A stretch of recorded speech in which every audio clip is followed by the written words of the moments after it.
Anti-Taliban forces say they have recaptured 3 districts in the northern Afghan province of Baghlan. It's about 180 kilometers north of Kabul. The resistance forces say they're also moving towards other districts. Dozens of Taliban fighters were reportedly killed or injured. This is the first assault launched against the Taliban since they took Kabul last weekend. Former Prime Minister Gulbuddin Hekmatyar said on Friday political leaders and the insurgent group will begin formal talks. The Taliban have said that they want to form an inclusive government. We're joined now by Marialay Abbasin in Kabul. It's good to see you again, Marialay. Now, reports are saying that the Taliban are going door to door looking for people who worked with US and NATO forces, but the group has denied this, saying that it won't punish people. What's the sense out there on the streets? Hello and good morning. Things are better in Kabul, and there is no report about house-to-house search. But at the same time, in other aspects, the Taliban soldiers or the armed men, they have been doing a lot of things all around the country and in some corners of Kabul. For example, in those places where it belongs to the minorities and Hazaras, there are still reports and fears and panic among these people. Whether it was Ashura and the ceremonies were held in a peaceful atmosphere like it was before, but fear were on everybody's faces, and they were not doing things confidently. And at the same time, when we see other angle of there is kind of disobedience by the Taliban armed men, whether their leadership has announced to be very careful with the people, and the policy seems like they want to win the hearts of the people, or they are just doing all these things to show nobody should be afraid. But what about their armed men, and what about all those issues, videos, footage that we have been seeing from Kabul airport to the Nangarhar incident, then Kunar, and in some part of northern provinces and other areas that Taliban are controlling now. These are the concerns of everybody now, and it seems like the Taliban armed men are in a disobedience mode now, and their leadership may face challenges in controlling them now, because they have been in war continuously and suddenly entered Kabul and other big cities and major cities of the country. So this is gonna be another scenario for everybody, particularly for Taliban political leadership, that how they control their armed men that are everywhere, and they're very strict in extreme groups and sectors of the Taliban military sections are already in the major cities, and that makes worries and concerns about their disobedience. So the Taliban and their leadership are trying to make them control, but there seems to be obedience among these armed men of Taliban. Well, you mentioned Kabul airport just now. We're hearing of utter chaos there with large crowds trying to get onto evacuation flights. What can you tell us? It continues, and as you've already heard, President Joe Biden has already declared that they will continue their struggles to evacuate the Americans and their Afghan allies and those who have worked at the same time. The Afghanistan community and different sections like journalists, civil activists, and those who feel risk and they are threatened, and also they can just rush to the airport. But the situation in airport remains the same. The chaos still continues inside, and at least 14 people have reportedly died or killed out there in Kabul airport. And a kid, that a video gone viral on Friday, showing that she was dead and she was held in by people, and also people are screaming and crying, and panic goes through the airport and outside the airport. As I've been continuously reporting that the Taliban in front of the Kabul airport, they seem very harsh to the people in many cases, whether they are told to control their anger and fury and do things in a very calm way. But as I mentioned before, disobedience is now a seemable thing among the Taliban armed men. So is there any news on the Taliban forming a government, and any indication on how it plans to govern Afghanistan?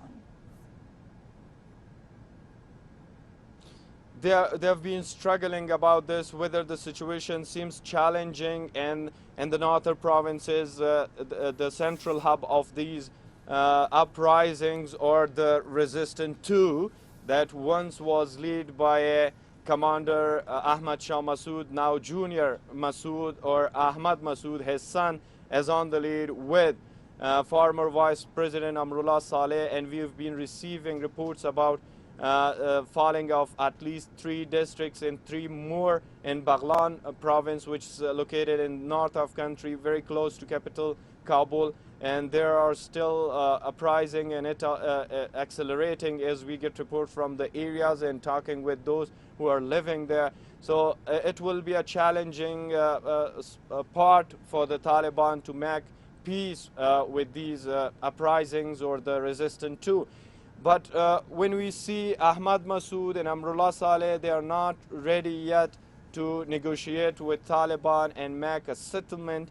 And Taliban have been continuously working on this, and they said they don't want any enmity with any group and anyone in Afghanistan.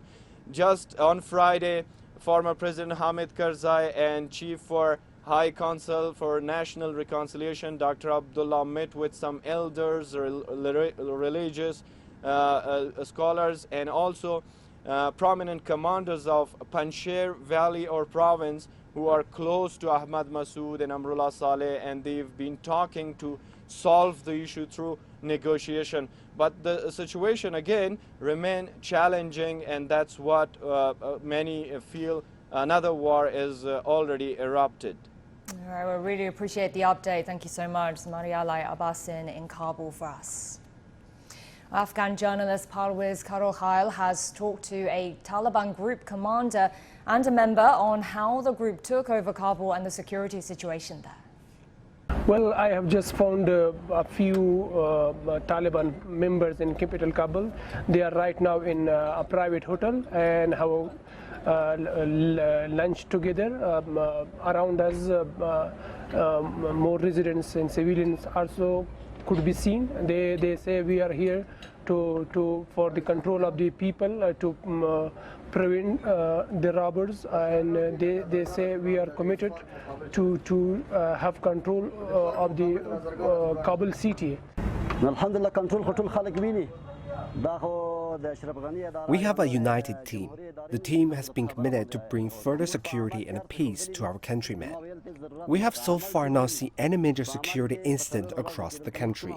We have also arrested a group of robbers in Kabul, those who were attempting to loot people's property. We are waiting for our leadership to announce the next new Islamic government. This is not Ashraf Ghani administration, but a government that will not allow chaos in Kabul, as you have seen in the way we have done things in the past days. My team and I didn't sleep for 2 nights just to secure the people of Kabul. As you see, we are monitoring the city's security, and the situation would hopefully get better soon. We are also holding meetings with media outlets, directors, to inform them about the situation in the country. We assure the people of Kabul of their safety and protection. People claiming to be part of the Taliban have been attempting to loot their residential compounds, but fortunately, they have been arrested in time. As we see, the situation is getting better day by day, and the people will live peacefully and their properties will be protected. We will play an inclusive and important role in terms of strengthening people's security. We are trying day and night. If, in some areas, people are not happy about people's behaviors or there are threats to residents, they can contact us in nearby districts to resolve the issues. Parwiz Karokhail also talked to business owners and residents in Kabul to hear how they feel about the new political situation. When the Taliban arrived in Kabul, people were worried and were not willing to go out onto the streets. But now the situation has changed, and the number of the people on the streets has increased. They are feeling secure these days. Today I came to Sharinat area in Kabul, and I'm thankful to them for bringing overall security and peace to the country. They have promised the people to bring peace, and indeed they are right in this regard. We can see a large number of people walking in the city. I hope they will bring peace and security forever. There will be no more looting, abuse, and robberies in the city.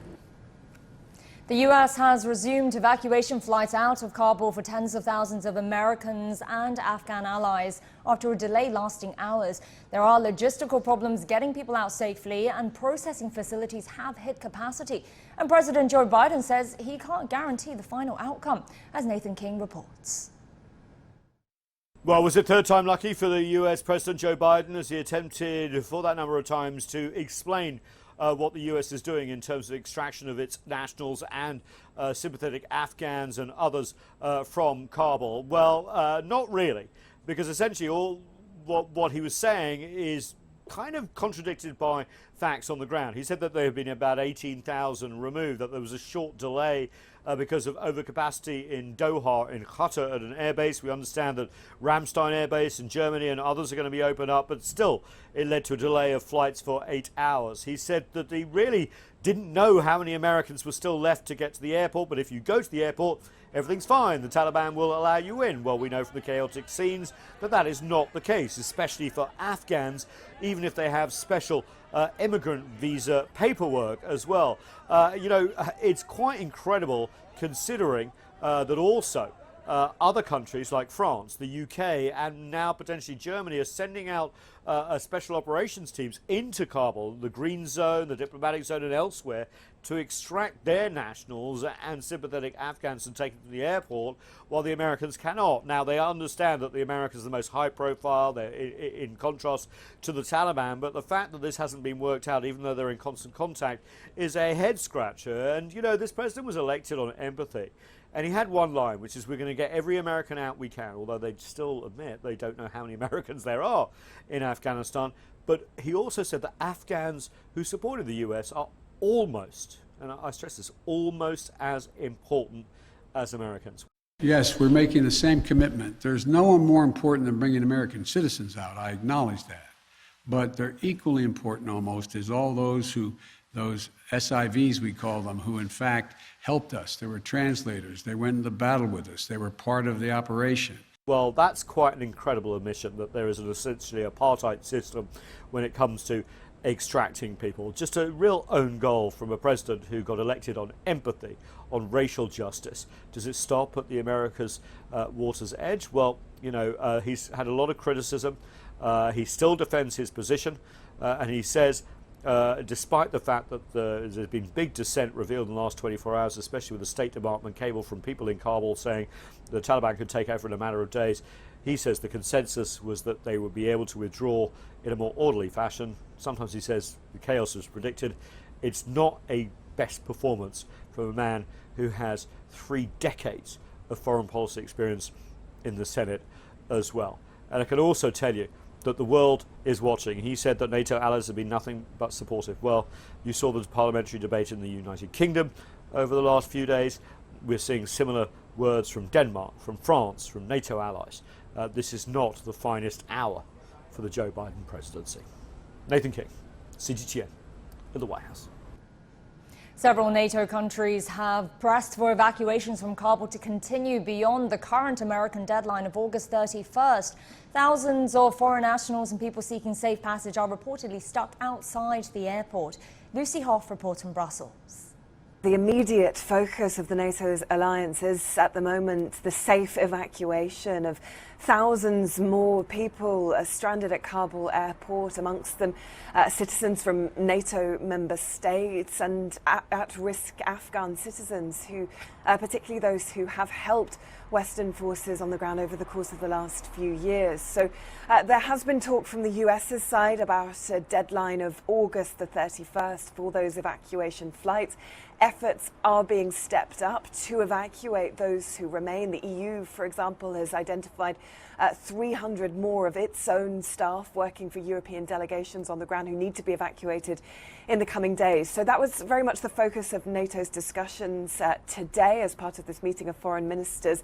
There has been a warning to the Taliban to allow for the safe passage for those who wish to evacuate, and for the Taliban not to allow there to be a political vacuum where terrorism could thrive moving forward, urging the Taliban to adhere by international law and to uphold fundamental rights, particularly those of women and girls.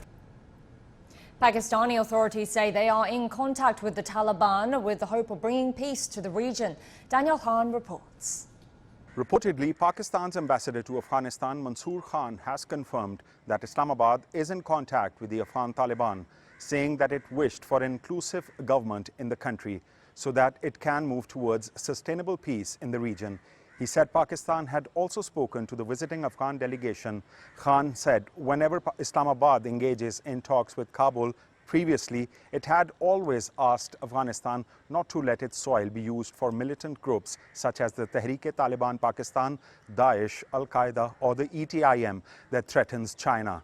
The government of Pakistan is facilitating the international community and Afghans and has so far issued 3,600 visas since the crisis initiated. Meanwhile, a delegation of Afghan politicians that was visiting Pakistan has said that peace in the region is not possible without an alliance with Pakistan. The delegation said that one of its main demands was women's rights, saying that the Taliban must not repeat the mistakes of the past. They said everything the Taliban have said till now are mere words and that their actions will make the difference. In conclusion, the Afghan leaders said they wanted peaceful relations with Pakistan and that whatever happened between the two countries in the past should not be repeated. The reason they chose Pakistan as the first country to seek support. Daniel Khan, CGTN, Islamabad. So a massive power shift in place in Afghanistan. CGTN's Tian Wei spoke to a Taliban spokesperson in an exclusive interview this week, and this is what he had to say about the Taliban's plans. Of course, our deliberations are continuing. It is underway. A delegation headed by Mullah Biradar, he landed in Kandahar province for that purpose, in order to form an Afghan inclusive Islamic government after consultation with the top leadership of the Islamic Emirate of Afghanistan. So this will be done soon. You talked earlier in your answer 12 leaders of Taliban. Who are you referring to? Earlier we've been hearing the news from another spokesperson of the Taliban suggesting there's going to be the supreme leader, there's going to be something like a ruling council, and there's also going to be a government headed by some top officials of the Taliban. How should we connect the two sides of the stories together? Can you give us more information? So I think that one is the structure that right now we have that you are referring to, and the other is an Afghan inclusive government that we want to include some of the personalities, Afghan personalities, Afghan politicians in that government. For that, there is consultation going on. So I think both can go together because a new government set up, which is going on consultation for that, it will be announced soon. But the other which you refer to, we have right now, we have a top leader, and then we have a leadership council. So this is setup is active right now. the Leadership Council is made up of how many people? We know some of the names, for example, Mr. Yaqub, Mr. Haqqani, Mr. Baradar, who is now already in Afghanistan. Who are the other people's identity and what are their roles, briefly? Some of them famous you mentioned already, but many of the Leadership Council members, they are also members of the negotiation team, and they are here based in Doha for the negotiation. So you can say about 60% to 65% of the membership members of the negotiation team, they are also members of the Leadership Council. I see. What does that mean? Another government declared by the Taliban of Afghanistan. Who are we going to expect going to play a leading role in that? Is it going to be Mr. Baradar, which the press seem to emphasize and mention a lot, or there are other candidates? So for that, the deliberation is for that purpose, in order to form a government in which other Afghan politicians, personality should also have participation in that. That is the talks or consultation is continuing for that purpose. For more, we're joined by Professor Wang from the Northwest University of China. Professor Wang, it's good to see you on Global Watch. Now, the word that we've been hearing from the Taliban time and again in the past week as they're talking about forming this new government is inclusive. Now, what does that, what do you think they mean by this? Who would be included? I think the inclusive, according to the term of Afghan Taliban, means that there will be the new government that composed of not only the members from the Afghan Taliban, but also from the former government as well as very local allies of Afghanistan. So if we look at what the very political reality of and the political history of Afghanistan, if the government want to be stable, if the government want to hold the power and maintain the power, it has to include the power of the very famous political leaders of the former government, as well as some of the local allies. For example, if we look at the landscape of Afghanistan, we have to know that in the northern Afghanistan, the local allies such as Dostam family, such as the Hekmatyar family, and also the Gilayani family, they are also very important in the local political arena. So that's why I think in the future these family members should be included to represent the benefits and interests of the northern Tajik family, Tajik people, Uzbek people, and Hazara people. So these are very important. If we look at the central government level, some of the very influential central former seniors that should be included into the new government to represent the interests of the people and some of the, especially the very important allies in Kabul. So three groups should be included in the new, if the inclusive is very clear, that into the new inclusive government. On the one hand, as I say, the Taliban, Afghan Taliban branch. On the other hand, the senior central government representative, and also on the other hand, the third branch come from the local allies. So I think this inclusive government will be composed of these three groups that should help Afghan Taliban to maintain the power as stable as peaceful. Xiaoyang. The Taliban have also made clear that they will be governing under the Sharia law system. Now, as we heard in the previous interview, the spokesperson did say that there will be a supreme leader, a leadership council. So that's much the same as the last time they were in power. So how does this governance structure work? I think the message is very clear that if we look at the name of Afghan Taliban dominated Afghanistan, this is Afghanistan Islamic Emirate. So it means that it will, if we look at the name, it means that the new country, as you say, will be ran according to the Sharia law or the Islamic law. And if under the Sharia law, it means that in the modern practice, there were two models. On the one hand, the model comes from Iran, means that they were a supreme leader and the mechanism running under the supreme leader to supervise the government on the other hand.